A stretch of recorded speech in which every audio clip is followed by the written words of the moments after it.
Now coming to this second important definition here, which is the definition of risk management. And that's what this course is about, the risk management.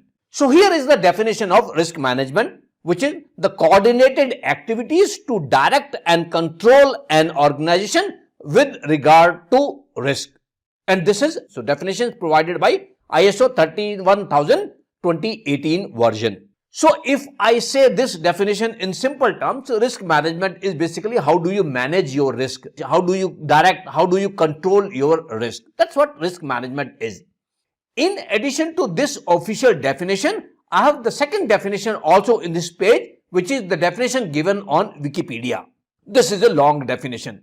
Let's quickly read that and then we will focus on this second definition, because this second definition talks a lot about the risk management, which I will be explaining on the second slide. So let's first read this definition of risk management.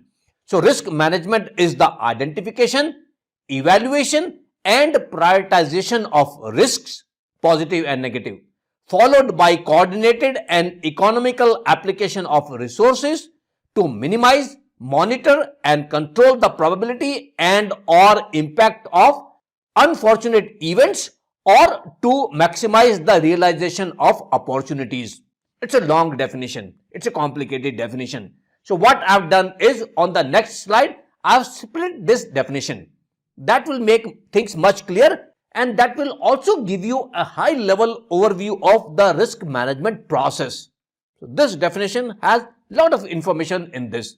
So let's look at that slide, which is here. This is the same definition what you saw on the previous page. That definition was more of the text. Here what you see is the text displayed systematically. So what we do in risk management is we identify risk. Let's say if you're doing something, you make a list of all the possible risks.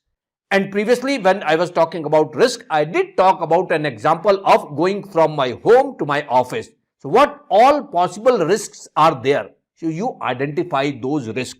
That list could contain a vehicle not starting. That list could include the more red lights on the way that could delay me. The roads are slippery. There is an accident on the road and so many other risks which you would identify. That's the identification of risk. What you do next is you do the assessment of those risks. Anything you want to do, there are hundreds of risks. Then you cannot deal with all those 100 risks. So what you want to do is you want to assess those risks. And assess based on what? Assess based on the probability and the impact. That's what we talked earlier when we were talking about the risk definition. Risks are defined by the probability and the impact of that. What is the chance that risk will happen and what is the impact if that risk happens. So you assess every risk based on these two factors. And based on that assessment, you prioritize risk. So that's the third part. So in risk management, what we do is we identify risk, we assess risk and we prioritize risk. Now once you have prioritized those risks, what do you do with that?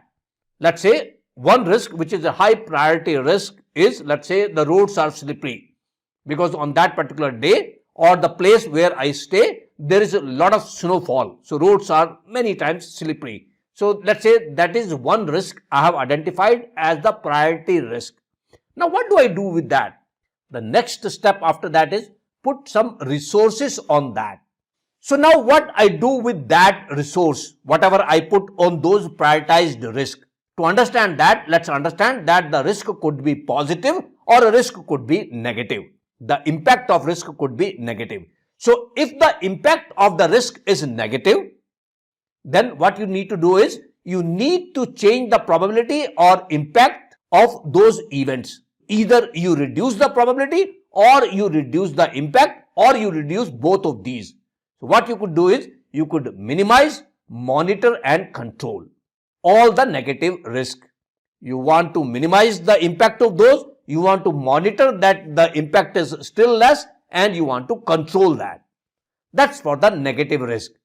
And if there is a positive risk, then what you want to do is you want to realize the opportunity. So you want to make the maximum use of that positive risk. So this is risk management. So once again, quickly, if we look at this, risk management is identification of the risk, then you assess those risks, then you prioritize based on the probability and impact, then you put resources, and resources for negative risk should be to minimize, monitor and control the probability and impact, and for the positive risk, you want to maximize that thing to happen and you want to realize that opportunity. So this is risk management.